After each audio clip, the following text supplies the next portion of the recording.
All right, let's dive into one of the most wonderfully petty quests in all of comics, Asterix and the Laurel Wreath. Now, this is not some epic tale about saving the world. Oh no, this is a story about winning a dinner party argument with quite possibly the most absurd ingredient you could ever imagine. I mean, really think about it. How far would you actually go? Would you cross an entire empire? Sell yourself into slavery? Maybe face down a few lions in an arena? Because believe it or not, our heroes are about to do exactly that.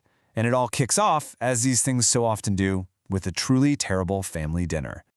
So the scene isn't even in our favorite Gaulish village. Nope, we're in Lutetia, what we now call Paris.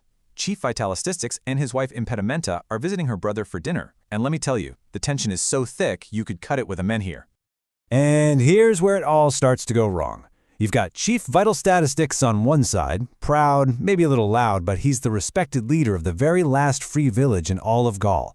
And on the other side, his brother-in-law, Homeopathix. He's rich, he's condescending, and he basically thinks our chief is a total barbarian. So after a whole night of jabs and insults, Vitalstatistix finally just snaps. And there it is. That's the line. Fueled by a little too much wine and a whole lot of wounded pride, Vitalstatistix makes the most ridiculous boast he can think of. He promises he's going to serve Homeopathix a stew seasoned with the laurel wreath plucked right off of Julius Caesar's head. The bet is on. There is absolutely no going back now. And just like that, a silly, drunken boast becomes a matter of village honor. Vitalstatistix gives the job to his two best warriors, Asterix and Obelix. Their mission, should they choose to accept it, go to Rome and steal the most famous piece of headwear in the entire world. You know, if you enjoy these kinds of epic, crazy quests, it would be a huge help if you hit that like button and subscribed for more. So, our heroes make it to Rome. The city is just buzzing. You can hear the chariots clattering, you see soldiers everywhere. They've got their target in sight, Caesar's palace. And their first plan is, well, let's just call it direct. Okay, so what's their first move? They walk right up to the palace guards and politely ask for the wreath. Yeah, predictably, that does not work. After getting thrown out on their ears, they have to come up with a new strategy, and it's a wild one. If they can't get into the palace as free men, they'll get in as slaves. And the plan kind of works. They get bought by a guy named Claudius Tidlus, a rich Roman whose main hobbies seem to be eating and complaining. The good news is he lives right near the palace. The bad news, he has absolutely zero intention of sending his new slaves anywhere near it.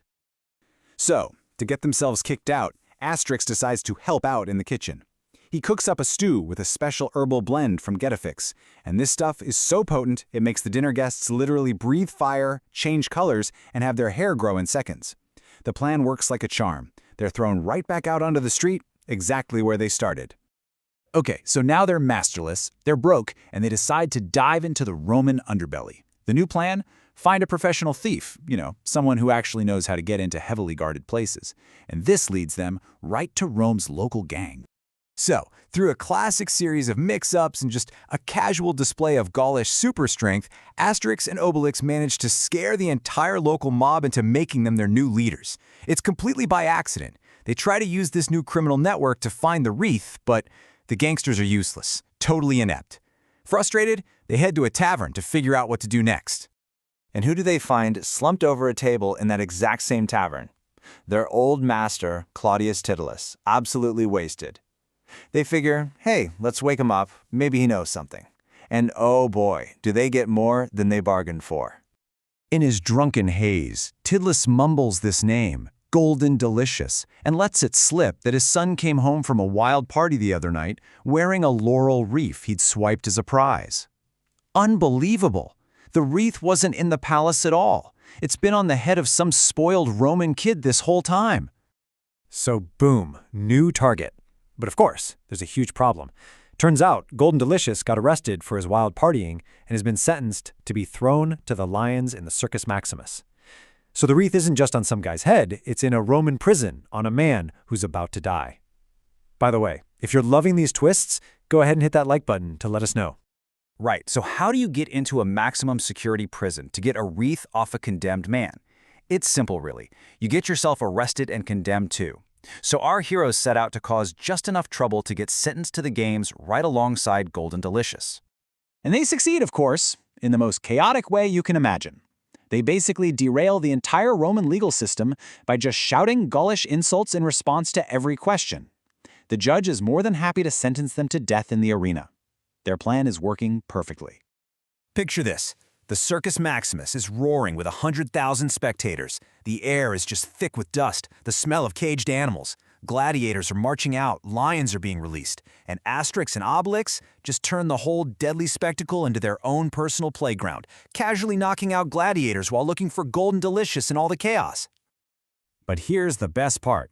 Instead of fighting the animals, Asterix uses the magic potion to play with them. He turns these ferocious lions into giant purring kittens. The bloodthirsty Roman crowd goes from confused to absolutely delighted. They've never seen a show like this. And who's watching all this from his imperial box? Julius Caesar himself. And he is finding the whole thing hilarious. Instead of sending in soldiers, he just stops the games and demands to see the two Gauls who turned his grand circus into a comedy routine. So there they are, our heroes finally standing right in front of the one man whose wreath started this entire insane journey. But Caesar isn't even mad. He's just entertained. He basically wants to know what in the world was all that about. After Asterix explains the whole ridiculous story, Caesar, just bursting with amusement, pardons them completely, and as a reward for putting on the best show he's seen in years, he takes the laurel wreath right off his own head and just gives it to them. Mission accomplished. So, Asterix and Obelix return to their village as absolute heroes. And at that final, glorious village banquet, Chief Vitalstatistix proudly serves his smug brother-in-law, Homeopathix, a delicious stew, seasoned with the one and only authentic laurel wreath of Julius Caesar. You can just imagine the look on his face. Priceless. And that was the absolutely bonkers story of Asterix and the Laurel Wreath. If you had fun taking this deep dive into a classic comic with us, please don't forget to like and subscribe for more explainers just like this one. We'll leave you with one last thing to think about. What is the most ridiculous thing you have ever done just to win an argument? Let's just hope it didn't involve the Circus Maximus. Thanks so much for watching.